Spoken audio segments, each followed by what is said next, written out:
Thank you very much sir. ఇప్పుడు గౌరవ మాజీ పార్లమెంట్ సభ్యులు రాజశేఖర రెడ్డి గారికి అత్యంత సన్నిహితంగా వారితోటి పనిచేసినటువంటి పెద్దలు ఉండవల్లి అనిల్ కుమార్ గారిని మాట్లాడవలసిందిగా కోరుతున్నాం. హైట్ ప్రాబ్లం లేదు సార్కు. అందరికీ నమస్కారం. రాజశేఖర రెడ్డి గారి గురించి నేను చెప్పడం మొదలెడితే అన్ని కథలు మీరు అందరూ వినేసి ఉంటారు. రాజశేఖర రెడ్డి గారి గురించి నిత్యం మననం చేసుకునేటువంటి వ్యక్తుల్లో నేను ఒకడిని. ఎందుకంటే చాలామందికి దొరకని అవకాశం రాజశేఖర రెడ్డి గారితో అత్యంత సన్నిహితంగా మెలిగేటువంటి అవకాశం నాకు దొరికింది. అంటే రామచంద్రరావు గారు దొరికించారు. డాక్టర్ కేవీపీ రామచంద్రరావు గారు ప్రధానంగా రాజశేఖర రెడ్డి గారు ఎక్కడికి వెళ్ళినా, ఏ మీటింగ్లో వెళ్ళినా పక్కన నేను ఉండేలా ఈయన చూసేవారు. 1983లో ఆయన మొట్టమొదటిసారి పిసిసి ప్రెసిడెంట్ అయినప్పటి నుంచి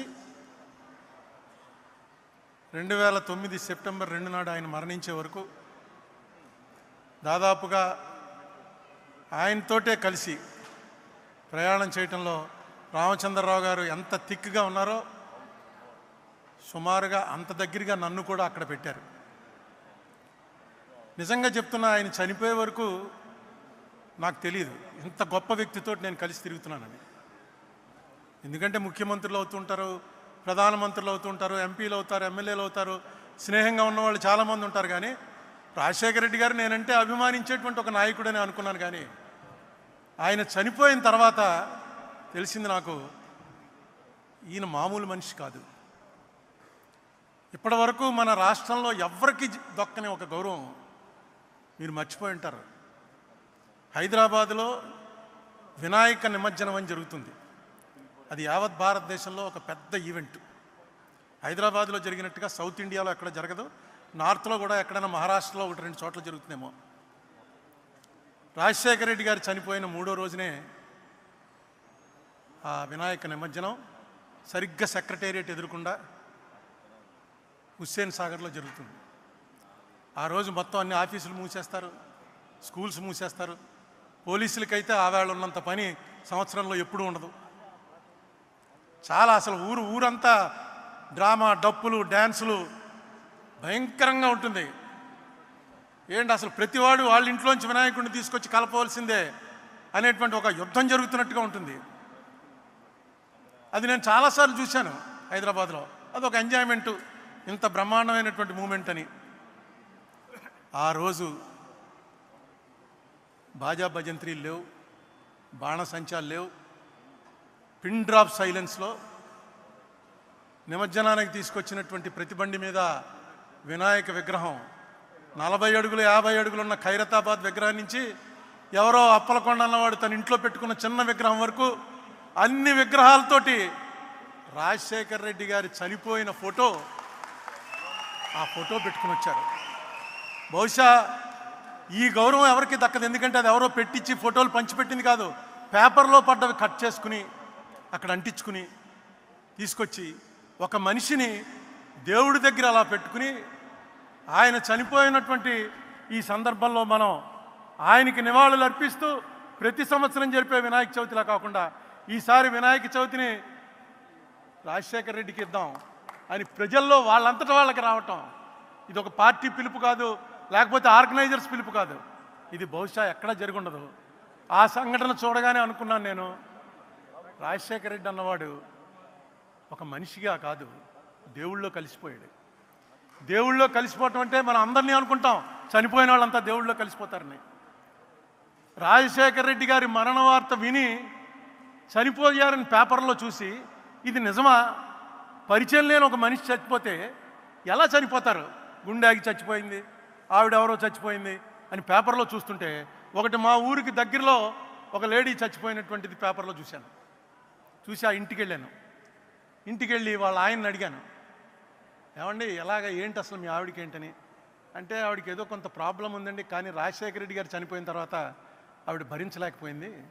ఏంటి రాజశేఖర రెడ్డి గారు మాకు క్లోజేగా, ఏంటి అంత భరించలేకపోయింది, ఏం జరిగింది, ఎందుకు ఆవిడ చనిపోవాల్సి వచ్చింది అంటే ఆయన చెప్పాడు, ఆయన కొడుకున్నాడు అక్కడ 4 ఏళ్ల వాడు. ఈ కుర్రవాడికి హార్ట్ తేడా వచ్చిందండి, మేము ఎఫర్ట్ చేయలేము, మేము తీసుకెళ్ళి అతనికి ఆపరేషన్ చేయడానికి. రాజశేఖర రెడ్డి గారు ఒక స్కీమ్ ఏదో పెట్టాడు, ఆయన్ని మేము కలవలేదు కూడాను. పిల్లలకి ఎవరికైనా సరే ఈ తేడా వస్తే ఆ ఆపరేషన్కి అయ్యే ఖర్చు, అప్పటికి ఇంకా ఆరోగ్యశ్రీ రాలే, ఆ పిల్లవాడికి సంవత్సరం వయసు ఎంతో, ఆ అయ్యే ఖర్చు అంతా కూడా ప్రభుత్వం భరిస్తుందని డిక్లేర్ చేశారు. ఇది ఊహించలేదు మేము. చచ్చిపోయాడు అనుకున్నాం, ఎప్పుడు చచ్చిపోతాడో తెలియదని డాక్టర్లు చెప్పారు. గుండెలో తేడా ఉంది, ఎప్పుడు చచ్చిపోతాడో తెలీదు, ఆపరేషన్కి 4-5 లక్షలు ఖర్చు అవుతుంది, మీరు పెట్టుకోలేరు, అలా ఉన్నంతకాలం ఈ మందులు వాడుతూ ఉండండి అని చెప్పారు. కానీ ఇదేదో భగవంతుడే ఇచ్చాడు మాకు అనుకుని వాడిని ఆపరేషన్ చేయించాం, వాడు బతికాడు, శుభ్రంగా ఉన్నాడండి. ఈ రాజశేఖర రెడ్డి గారు చచ్చిపోయిన తర్వాత టీవీలో వస్తుంది, అమ్మా అన్నా నమస్తే, అమ్మా నమస్తే, బాబు నమస్తే అని రాజశేఖర రెడ్డి గారిది ఆ పాత క్లిప్పింగ్ ఏదో తీసి టీవీలో చూపిస్తున్నారు. ఈ కుర్రాడు 3 చక్రాల సైకిల్ ఎక్కి అమ్మా నమస్తే, బాబు నమస్తే. అతనికి రాజశేఖర రెడ్డి తెలీదు, ఆపరేషన్ గొడవ తెలీదు, వాళ్ళ అమ్మ గొడవ తెలీదు, నాన్న గొడవ, ఎందుకు బతికాడో తెలీదు. ఆ టీవీలో చూసింది సైకిల్ తొక్కుతూ రైమని సైకిల్ తొక్కుంటూను అమ్మా నమస్తే, నాన్న నమస్తే అని అంటుంటే చూసి ఏడ్చి ఏడ్చి బెంగ పెట్టుకుని మేము తీసుకెళ్ళామండి హాస్పిటల్కి. కానీ పని జరగలేదు, పోయింది. కొడుక్కి ప్రాణం పోసిన రాజశేఖర రెడ్డి ఇంత అర్ధాంతరంగా పోతాడని ఊహించలేదు. మేము కూడా అనుకోలేదు, బాధపడుతోంది, ఏడుస్తోంది, కానీ ప్రాణాల మీదకి వచ్చింది అది మేము అనుకోలే. ఆఖరి నాకు హాస్పిటల్కి రష్ చేసేటప్పటికి లేదండి ప్రాణం పోయిందన్నారు. నిజంగా అది మేము కూడా ఊహించలేకపోతున్నాం. ఏ జబ్బు లేదు, వయసు చూస్తే 40 ఏళ్ళు, లేటుగా పుట్టాడు, ఒకడే కొడుకు, వాడు చచ్చిపోతాడా అనేటువంటి దీంట్లో ఉన్నప్పుడు రాజశేఖర రెడ్డే ప్రాణం పోశాడు. ఆ రాజశేఖర రెడ్డి హెలికాప్టర్లో బయలుదేరట చచ్చిపోవడం కూడా ఒక రోజంతా ఈ రాష్ట్రం మొత్తం ఏడిచింది, పార్టీలు మర్చిపోయి ఏడిచింది. గుళ్ళో, మసీదుల్లో, చర్చిల్లో ప్రార్థనలు చేసుకున్నారు. ఆర్గనైజ్డ్ కాదు, ఎవడ మట్టుకోడు దండం పెట్టుకుని రాజశేఖర రెడ్డిని బతికించే బాబు, ఒక్కటే అడుగుతాను, రాజశేఖర రెడ్డిని బతికించే చాలని. ఇలాంటి చావు బహుశా భగవంతుడు ఎవరికైతే నిర్దేశిస్తాడో అలాంటి వాళ్ళకే వస్తుంది. ఒక మనిషి వెళ్ళిపోతూ ఎంత ఇంపాక్ట్ పెట్టి వెళ్ళాడంటే మన మీద, ఎలాంటి ముద్ర కొట్టి వెళ్ళాడంటే మన మీద, బతికితే ఎలా బతకాలరా అనేటువంటి ఒక మెసేజ్ ఇచ్చాడు. అతను ఇందాక పళ్ళవరాజు గారు చెప్పినట్టు జీవితం అంతా అసమ్మతే, ఎవరుంటే వాళ్ళతో ఫైటింగే, ఎవరుంటే వాళ్ళతోటి కమాన్ ఛాలెంజ్ అని. అటువంటి మనిషి 2004లో ఆయన సీఎం అయ్యాక ఒక్క అసమ్మతి లేదు, ఎవ్వరూ ఆయన మీద నోరెత్తలేదు. కాంగ్రెస్ పార్టీలో అలా ముఖ్యమంత్రి ఉండటమే చాలా గ్రేట్. ఎలా ఉండగలిగాడరా అంటే ఒకే ఒకటి, ఎవరు వచ్చినా ఒక నవ్వు, ఆ నవ్వు ఎవరికి రాదు, అదిగో ఆ నవ్వు ఎవరికి రాదు. ఆ నవ్వు నవ్వడం, భుజం మీద కొట్టడం. రోజుకి ఎంతమందిని చూసేవాడో తెలియదు మనకి. పొద్దున్నే వచ్చిన జనాల్ని టెంట్లో, మిగతా మాలాంటి వాళ్ళందరినీ తలుపు దగ్గర ఇలా నిలబడేవాడు, తలుపు ఇలా తీయటం, బయట 50-60 మంది ఆయన్ని నమస్తే అండి, ఏయ్ నువ్వురా అన్నాం లోపలికి. కూర్చోడాలు ఏమీ లేవు. లోపల రాగానే ఏంటి అది కాదండి అంటే, అది కాదు, కాగితం తెచ్చావా, కాగితం తెస్తే కాగితమే అన్న, కాగితం తీసుకోవడం. ఆ కాగితం తీసుకున్నాడు ఆయన అంటే అయిపోయినట్టే, 90% పని అయిపోయినట్టు. ఒకవేళ అది అవ్వకూడని పని అయితే మొన్నటి పొద్దుటికి మనకు మెసేజ్ వచ్చేస్తుంది. ఇలాంటి నెట్వర్క్ ఆయన ఎప్పుడు ఏర్పాటు చేసుకున్నాడో, ఎవరితో డిస్కస్ చేశాడో ఎవరికి తెలియదు. ఈ రామచంద్రరావు గారి ఆఫీస్ ఎక్కడో ఉండేది, రాజశేఖర రెడ్డి గారి ఆఫీస్ ఎక్కడో ఉండేది. ఎప్పటికప్పుడు ఇక్కడ ఏం జరుగుతుందో అక్కడికి తెలుసు, అక్కడ ఏం జరుగుతుందో ఇక్కడికి తెలుసు. బహుశా డెలిగేషన్ ఆఫ్ పవర్స్ అనేది తెలుసున్నటువంటి, నేను చూసిన వాళ్ళలో ఇంత బ్రహ్మాండంగా తెలుసున్నటువంటి ముఖ్యమంత్రి కానీ నాయకుడు కానీ మరొకరు లేడు. ముఖ్యమంత్రులు అవుతుంటారు పోతుంటారు, కానీ నాయకుడు అనేవాడు అవ్వటం చాలా కష్టం. రాజశేఖర రెడ్డి ఒక నాయకుడు. రాజశేఖర రెడ్డితో 20 సంవత్సరాల పాటు ఏ పదవి లేకపోయినా అనేక మంది ఆయన వెనకాల వెళ్ళారంటే ఆ ఫేస్లో ఉన్నటువంటి ఆ గ్లామరు, నీకు కష్టం వస్తే నేను నిలబడతాను రా అనేటువంటి ఒక మెసేజ్ చెప్పకుండానే ఇచ్చేవాడు. ఎవరికి ఆ మాట అనేవాడు కాదు. ఆయన దగ్గరికి వెళ్తే ఆయనతో 2 నిమిషాలు మాట్లాడాక డెఫినెట్గా ఈయన మన కష్టం వస్తే నిలబడతాడు, ఈయనే మన లీడరు, ఈయనకి కన్సూప్ మేరలో ఈయన ఏమి అవ్వడన్నా ఎప్పటికోకప్పటికి ఈయన డెఫినెట్గా ఏదో అవుతాడు, మనల్ని కాపాడతాడు అనేటువంటి ఒక నమ్మకం కలిగించాడు రాజశేఖర రెడ్డి గారు. ఈవేళ ఆయన 75వది, మళ్ళా 100వ జయంతి కూడా చాలా గ్రాండ్గా జరుగుతుంది. అప్పటికి నేను ఉన్నాను. ఈవేళ 100వ జయంతి అనుకుని కూడా వస్తున్నాను. ఇంకా ఎందుకంటే ఈ మనిషి జ్ఞాపకాలు నిలిచిపోయే జ్ఞాపకాలు, మరిచిపోయే జ్ఞాపకాలు కాదు. ఈ మనిషిని మీరు ఇష్టపడుతున్నది ఆయన మీకేదో సాయం చేశాడని కాదు, ఇలాంటి వాడు ఒకడు ఉండాలిరా అని. సాయం అక్కర్లేదు మనకి, ఆ మనిషి మొహం ఒకసారి తలుచుకుంటే ఒక్కసారి తెలియకుండా ఆనందం కలుగుతుంది. ఇదే పరిస్థితుల్లో రాజశేఖర రెడ్డి ఉంటే ఏం జరుగునరా అనుకుంటే ఖచ్చితంగా మంచే జరుగుతుంది అని మనకి నమ్మకం వస్తుంది. రాజశేఖర రెడ్డి గారికి నివాళులు అర్పిస్తూ రేవంత్ రెడ్డి గారు వచ్చారు. ముఖ్యమంత్రి మాట చెప్పకపోతే బాగుండదు. రేవంత్ రెడ్డి గారు, మీకు ఈవేళ ఒక మహర్దవకాశం లభించింది. ఆంధ్ర తెలంగాణ మధ్య శాశ్వతంగా ఒక అనుబంధాన్ని కల్పించేటువంటి అవకాశం మీకు లభించింది. ఈ మాట ఎందుకనాలంటే ఇది కాంగ్రెస్ వాళ్ళే చేయగలరు. కాంగ్రెస్కు ఉన్నటువంటి జెనెటిక్గా కాంగ్రెస్ ముఖ్యమంత్రి అనగానే ఆయనే చేయగలడు ఈ పని.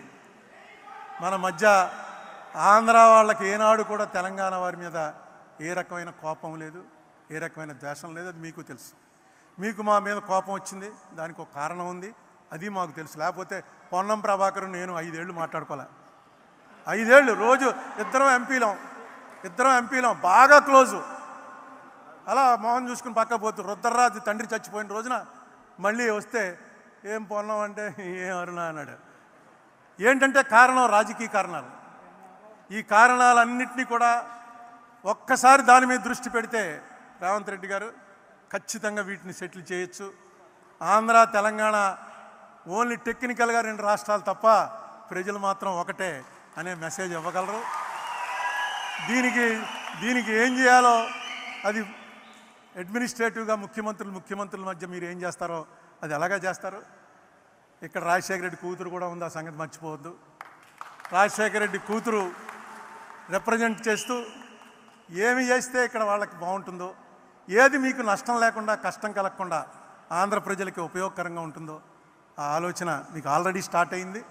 దాన్ని ఇంకొంచెం పెంచండి. రామచంద్రరావు కేవీపీ లాంటి వాళ్ళు ఎలాగా ఉన్నారు, మీకు హైదరాబాద్లోనే ఉంటున్నాడు ఆయన. మీకు ఎప్పుడు కావాలంటే అప్పుడు సహాయపడతారు.